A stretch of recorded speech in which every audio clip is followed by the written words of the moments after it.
कहते यहां से तो कोई गुरुमुख पूर्ण संत और फिर संत में पूरी आस्था पूरी मर्यादा में रहता हुआ कोई बिरला ही संत यहां से पार होकर जाता है। जम किंकर के धाम नरेसा,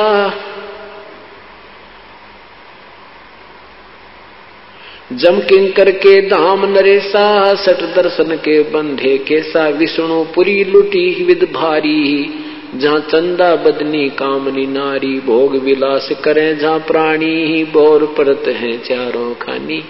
कहते इन ब्रह्मा विष्णु महेश के लोकों में और इस स्वर्ग आदि में ब्रह्म लोक आदि में वहां पर भी यही जो यहाँ सांसारिक व्यवहार है ज्यों का त्यों वहां है, लेकिन उनमें और हमारे शरीर में अंतर है।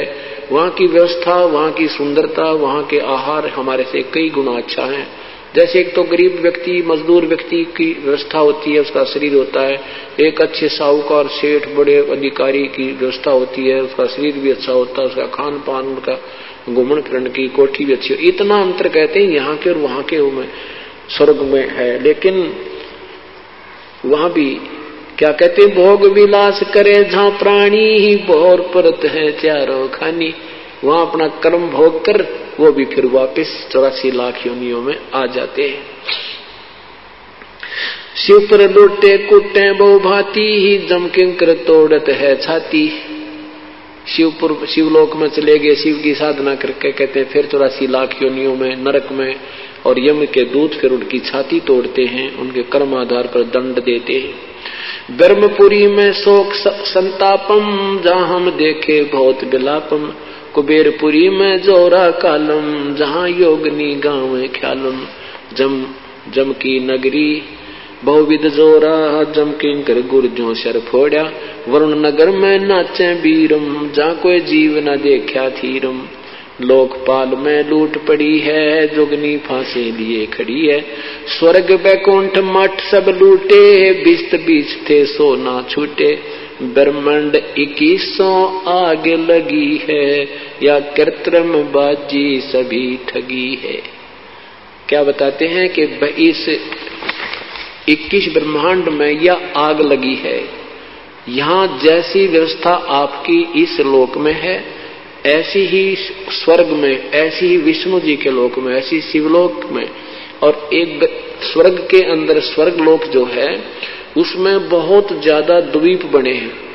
उसमें 7 करोड़, जैसे हमारी ये पृथ्वी है इससे भी बड़ी बड़ी पृथ्वी है 7 करोड़ स्वर्ग के अंदर, और उनमें अलग अलग इनके जो अच्छी आत्माएं होती हैं उनको अलग से देव बना करके उनका प्रभु बना दिया जाता है। उनका जैसे छोटा मोटा कोई चेयरमैन बना देते हैं, तो उनको अलग अलग स्थिति दे रखी है।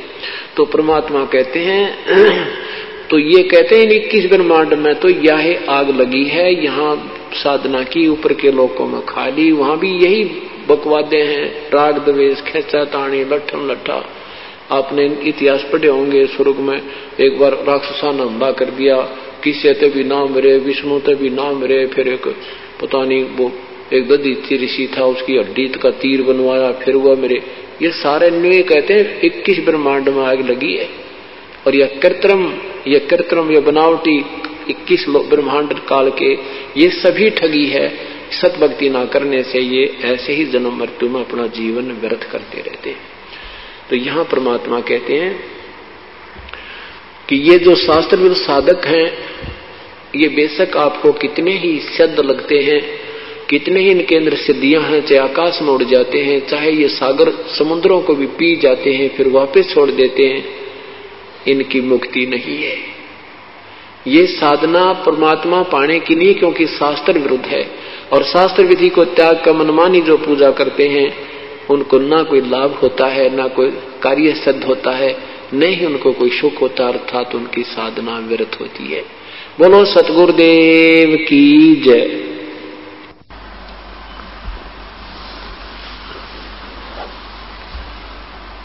सभी पुण्यात्मा परमेश्वर की महिमा कल से सुन रहे हैं। कल के शाम के सत्संग में आपने सुना था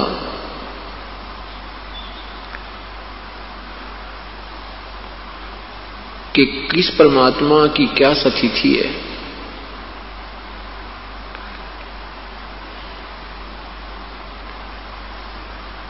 अब उस परमेश्वर के पाने की विधि क्या है? वो परमात्मा जो पूर्ण ब्रह्म है, पूर्ण परमेश्वर है, सशरीर है, जिसका नाम कबीर है, जिसके विषय में सभी सद्ग्रंथ गवाही दे रहे हैं, आंखों देखे संत उसको प्रमाणित कर रहे हैं। उसके पाने की विधि कैसी है? कौन सा वो मंत्र है जिससे परमात्मा प्राप्त किया जा सकता है, जीवन मरण पूर्ण रूप से समाप्त किया जा सकता है?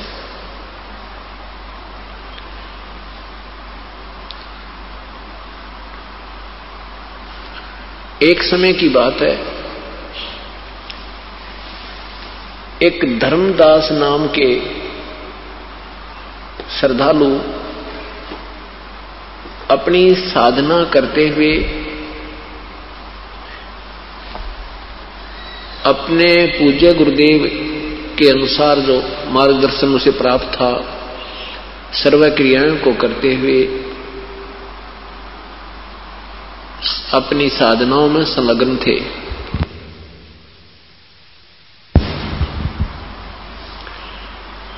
पवित्र हिंदू धर्म में जन्म होने के कारण सेठ धर्मदास जी श्री ब्रह्मा जी, श्री विष्णु तथा श्री शिव जी के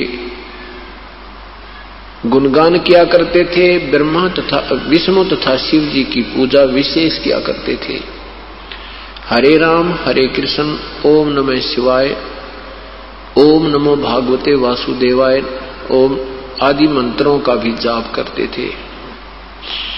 हरे राम हरे कृष्ण आदि भी जाप करते थे। विष्णु पुराण का पाठ करते थे। गीता जी का नित्य अध्ययन करते थे, स्वाध्याय करते थे। एकादशी का व्रत करते थे। गुरुदेव के बताए अनुसार 68 तीर्थों पर भी भ्रमण के लिए वो घूम रहे थे।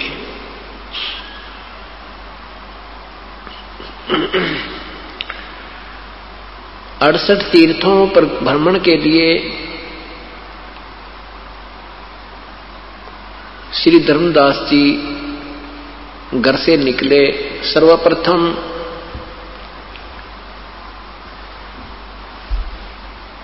मथुरा में पहुंचे।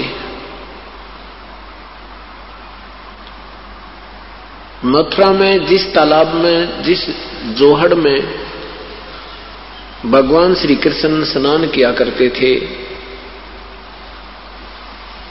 वहां जाकर के ये माना जाता है कि यहां स्नान करने से जीव का कल्याण होता है। उसके बाद फिर वृंदावन जाते हैं। वृंदावन के अंदर गोवर्धन की फेरी देते हैं, गिरिराज की फेरी देते हैं।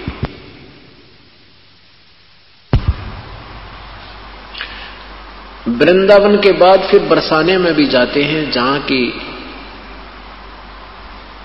राधा जी थी। ये मथुरा जाने वाले उस तीर्थ का लाभ बताते हैं कि ये सब क्रियाएं करने से उसको बहुत लाभ होता है। इसी दृष्टिकोण से श्री धर्मदास जी मथुरा के अंदर पहुंचे। उस तालाब में स्नान किया। स्नान करके बाहर कुछ स्थान को गाय के गोबर और मिट्टी मिलाकर के स्वच्छ किया, उसको लीपा, प्लस्तर किया, मड प्लस्तर किया।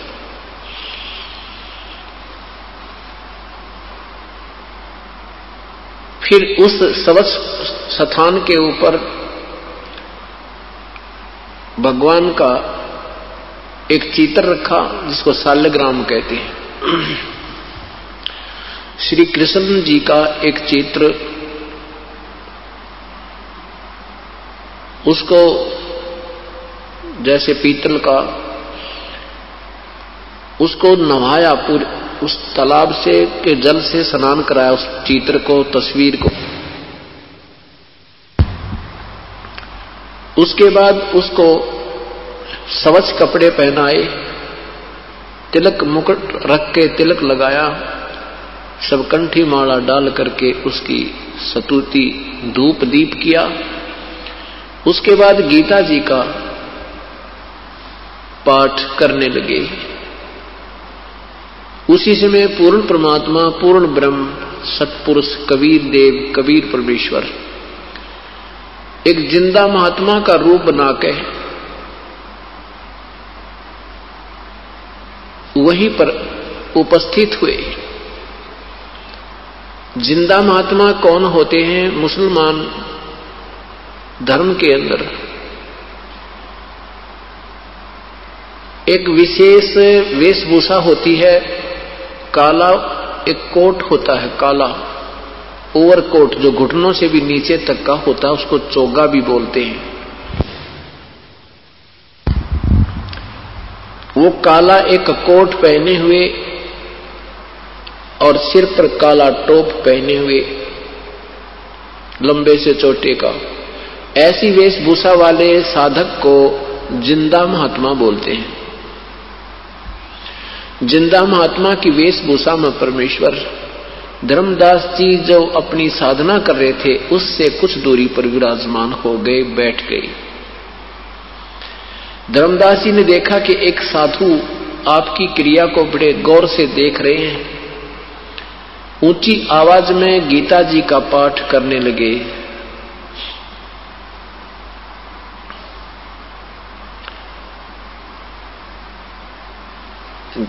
श्री धर्मदास साहिब जी ने जब अपनी पूरी क्रिया कर ली, उसके पश्चात परमेश्वर ने उनके सामने विनय की कि हे वैष्णु साधु, क्योंकि श्री धर्मदास जी ने वैष्णु परंपरा से उपदेश प्राप्त था। श्री रूपदास जी उनके गुरुदेव थे। वैष्णु परंपरा के संत साधु साधक की क्या पहचान होती है कि गले में एक तुलसी का एक ही मनिया होता है, मोटा सा तुलसी की लकड़ी का एक मनिया होता है, मणका, और उसको गले में सूत के धागे में डालकर लटकाए रखते हैं। उससे पहचान होती है कि ये वैष्णव परंपरा से उपदेश प्राप्त प्राणी है। मस्तिष्क पर तिलक लगाना ये भी वैष्णव परंपरा के साधुओं का ही प्रमाण पहचान होती है। उस पे 3 तिलक लगाते हैं।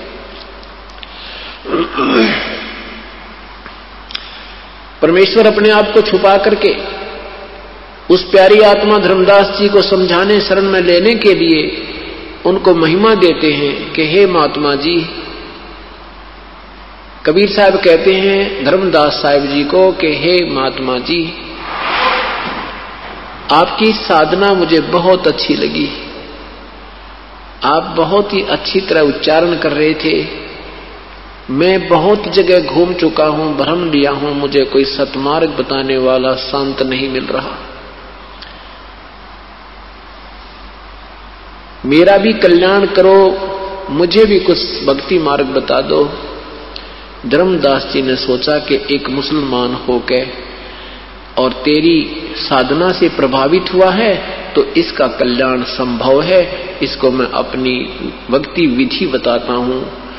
धर्मदास जी ने कहा कि भगत जी देखो, मैं भगवान के विषय में बता दूंगा, लेकिन उपदेश मेरे गुरुजी देंगे आपको, उनसे आपको उपदेश दिला दूंगा। परमेश्वर ने कहा कि ठीक है, पहले मेरे प्रश्नों का कुछ उत्तर दो, मेरी शंका समाधान करो, फिर मैं आपके गुरुदेव के पास चल के उपदेश ग्रहण करूंगा। धर्मदास जी बड़े प्रसन्न हुए। धर्मदास जी ने बताया कि हम वैष्णव परंपरा से उपदेशी हैं, हम छोटी जाति वाले व्यक्ति से के संपर्क में नहीं आते, हम नीच को निकट नहीं बैठने देते, हम कोई जीव हिंसा नहीं करते और राम कृष्ण का जाप जपते हैं, गीता जी का नित्य पाठ करते हैं, श्री राम कृष्ण का जाप जपते हैं, एकादशी का व्रत रखते हैं और अब 68 तीर्थ की यात्रा पर निकला हूं। इस प्रकार मैं स्वर्ग प्राप्ति करूंगा।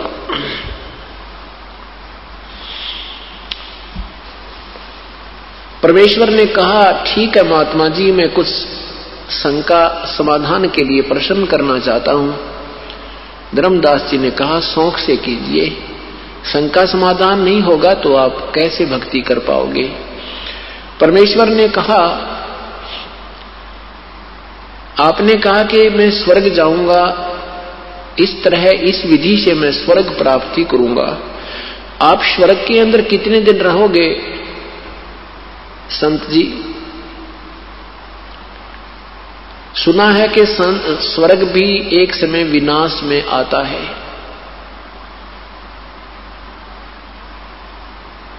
और ब्रह्मा विष्णु महेश को भी अविनाशी नहीं बताया।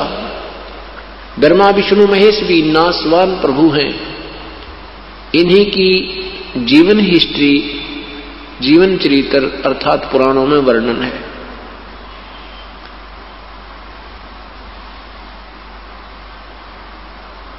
अब धर्मदास जी इस बात को सुनकर बड़ा दुखी होता है कि ये ऊटपटांग बातें करने लगा। फिर भी सोचा कि प्रश्न किया है तो उत्तर दूंगा ही।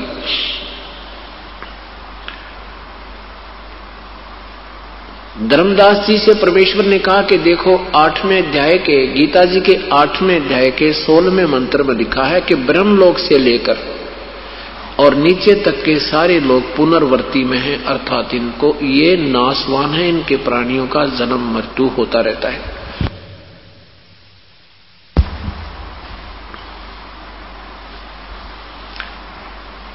अब धर्मदास जी नित्य पाठ करते थे, परंतु गीता जी को इतनी गहराई से नहीं सोचते थे।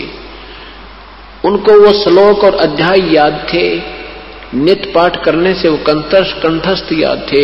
धर्मदास जी ने सोचा, लिखा तो ऐसा ही है। तो फिर स्वर्ग में गए हुए प्राणी भी पूर्ण मोक्ष प्राप्त नहीं हुए, उनका भी जो है भजन भक्ति सफल नहीं हुआ। धर्मदास जी से प्रार्थना की कि जैसे एक किसान था, उसको बहुत ही देर के उपरांत एक संतान रूप में पुत्र प्राप्त हुआ। पुत्र 12 वर्ष का हुआ तो पिता की आयु 65 वर्ष की हो चुकी थी।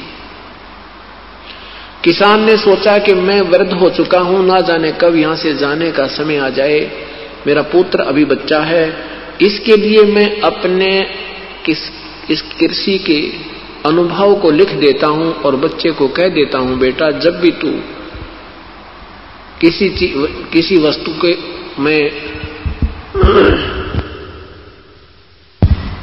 किसी भी क्रिया में, किसी फसल के बीजने में अगर तू दिक्कत महसूस करे तो मेरे द्वारा लिखे हुए इस अनुभव का सहयोग लेना और इसको पढ़ लेना।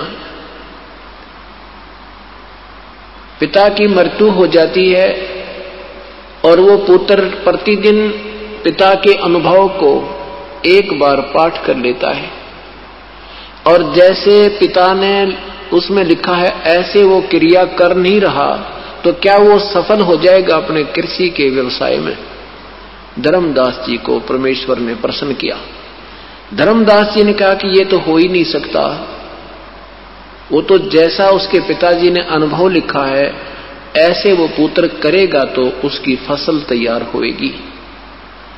प्रभु ने कहा कि ठीक इसी प्रकार प्यारी आत्मा, जो गीता जी में लिखा है ऐसा आप करोगे तो आपको प्राप्ति होगी, जो भी आप उद्देश्य रखते हो। और यदि गीता जी के पाठ को नित्य करते हो, उसके विपरीत क्रिया करते हो तो आपको क्या मिलेगा?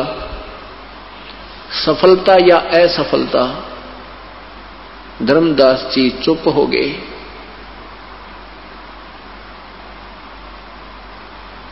परमेश्वर ने कहा कि गीता जी के 6वें अध्याय के 16वें श्लोक में लिखा है कि अर्जुन, ये योग साधना तो न तो अधिक खाने वाले की, न बिल्कुल ना खाने वाले की, न ही ज्यादा जागने वाले की, न ही अधिक सोने वाले की, और न ही एकांत स्थान पर बैठकर साधना करने वाले की कभी सफल नहीं होती।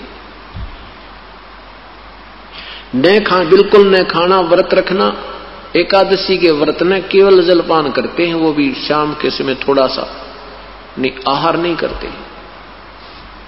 अब तो क्योंकि अब समय बदलता जा रहा है, अपनी अपनी क्रियाएं बदलती जा रही हैं, लेकिन पूर्ण एकादशी के व्रत को बिल्कुल आहार नहीं किया जाता। तो परमात्मा ने कहा कि जब तुम, गीता जी मना कर रही है कि व्रत मत करो और तुम व्रत कर रहे हो, तो गीता जी की अवहेलना कर रहे हो, शास्त्र विधि त्याग का मनमानी पूजा कर रहे हो। हरे राम हरे कृष्ण सीताराम राधे श्याम राधे राधे श्याम मिला दे, ये क्या गीता जी में कहीं लिखा है? गीता जी में लिखा है 8वें अध्याय के 13वें श्लोक में कि ओम इति एक अक्षरम ब्रह्म व्यवहारण माम अनुसमरण, यह प्रयाति तजन देहम सयाति परमाम गतिम। मेरा तो एक अक्षर का ओम नाम है, मुझ ब्रह्म के सिमरण करने का उच्चारण करके ओम ओम ओम ओम ओम ओम ऐसे, और जो इस तरह साधना अंतिम श्वास तक करता है वो मेरे वाली परम गति को प्राप्त होता है।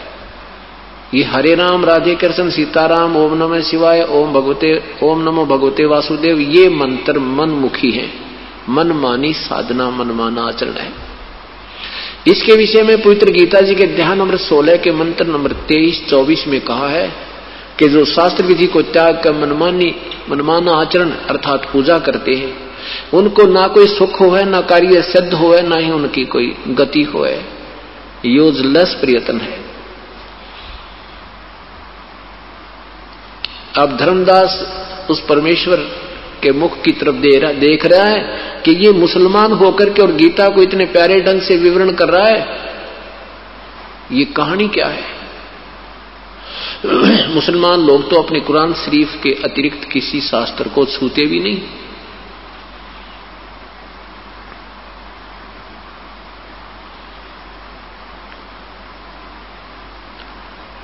अब इस सब प्रश्नों का उत्तर नहीं दे पा रहा है और अंत में क्षुब्ध हो जाता है। दुखी होकर के धर्मदास सोचता है कि मुसलमान है, इसने कहीं से सुन लिया होगा किसी से और हमारे हिंदू धर्म की बेइज्जती करना चाहता है। इस बात से दुखी होकर क्रोधित होकर धर्मदास ने कहा कि जिंदा जबान संभाल कर बात करना। आप मेरे गुरु बनना चाहते हैं या मेरे से कुछ प्रश्न ज्ञान प्राप्त करना चाहते? इतना जब उन्होंने कहा तो परमात्मा अंतर ध्यान हो गए, अदृश्य हो गए, उसके सामने से एकदम गायब हो गए। अब धर्मदास जी भयभीत हो गए कि ये तो कोई देव पुरुष था, ये कोई सिद्ध महात्मा थे और प्रश्न जो कर रहे थे वो बिल्कुल कांटे के थे। अपनी नादानी और नालायकी पर पश्चाताप करते हैं कि ऐसे महापुरुष के साथ मैंने ऐसा बद व्यवहार नहीं करना था, दुर्व्यवहार नहीं करना चाहिए था।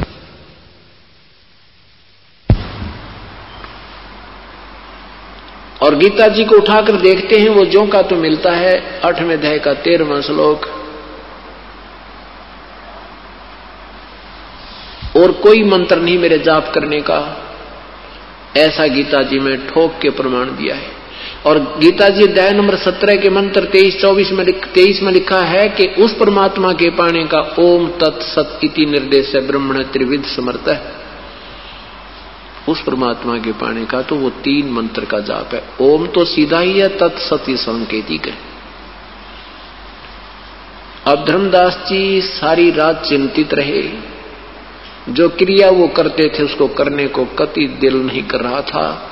सुबह उठा, स्नान किया, स्नान करके वो शाल्यग्रामवादी की पूजा को करने को नहीं दिल कर रहा था। उसने सोची खाना बना ले पहले।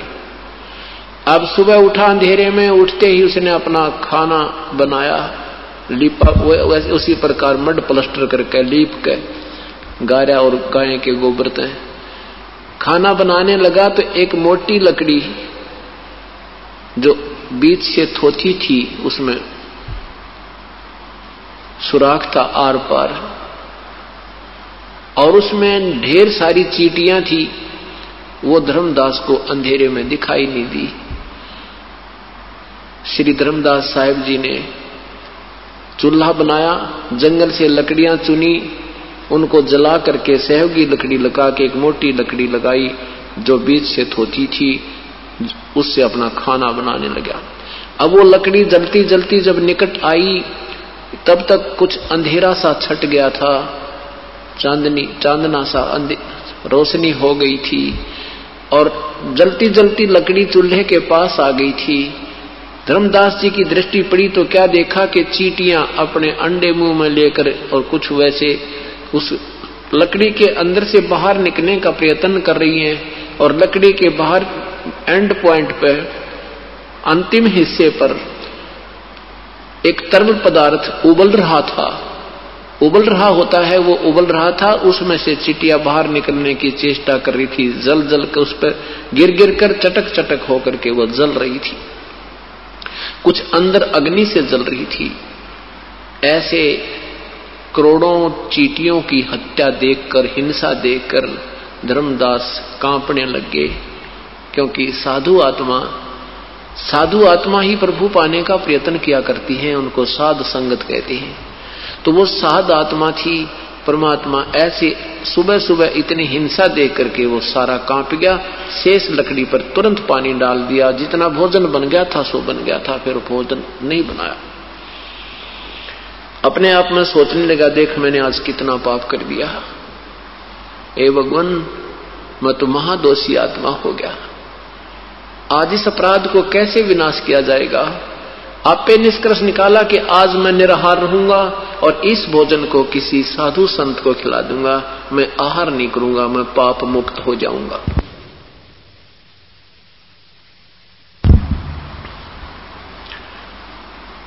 उस सारे भोजन को उठा करके धर्मदास जी चल पड़े संत की तलाश में। वही पूर्ण परमात्मा, पूर्ण ब्रह्म, सतपुरुष